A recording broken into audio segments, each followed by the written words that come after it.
भगवान परीक्षा लेकर हमें सिखाते हैं कहीं बहुत पुरानी बात है। जबकि भारत में राजा परीक्षित नामक एक शासक थे। उनके शासनकाल में भारत का साम्राज्य धर्म और नैतिकता की बुनियादों पर खड़ा था। एक दिन राजा परीक्षित ने अपनी सभा में एक ब्राह्मण को बुलाया। ब्राह्मण एक बुद्धिमान और विद्वान व्यक्ति था।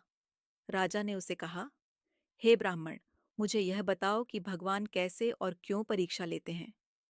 ब्राह्मण ने मुस्कुराते हुए कहा, हे महाराज, भगवान की परीक्षा करना उसके न्याय और धर्म का परिचय कराता है। भगवान हर समय हमारे साथ हैं और उन्हें हमारे अंतर के भावनाओं, विचारों और कर्मों की जांच करने की आवश्यकता नहीं होती, लेकिन हमें उनकी उपस्थिति के साथ ही निष्कपटता और सत्य के प्रति समर्पित रहना चाहिए।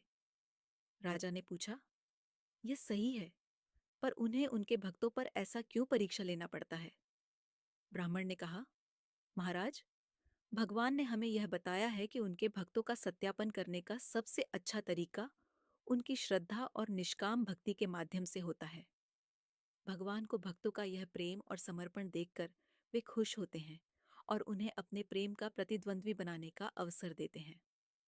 राजा परीक्षित ने ब्राह्मण के उत्तर को सुनकर अत्यंत प्रसन्नता से भरा हृदय और मन से कहा, तुमने मुझे अद्भुत ज्ञान दिया है। भगवान के परीक्षण का यह अद्वितीय तात्पर्य समझकर मुझे अत्यंत संतोष हुआ है।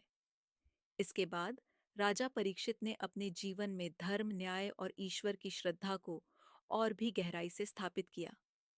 इस कहानी से हमें यह सीखने को मिलता है कि भगवान का परीक्षण हमें उनके प्रति सच्ची श्रद्धा और सेवा के माध्यम से होता है। भगवान हमारे मन और कर्मों को देखते हैं और हमें उनके प्रति प्रेम और निष्काम भक्ति के माध्यम से उनकी कृपा को प्राप्त करना चाहिए।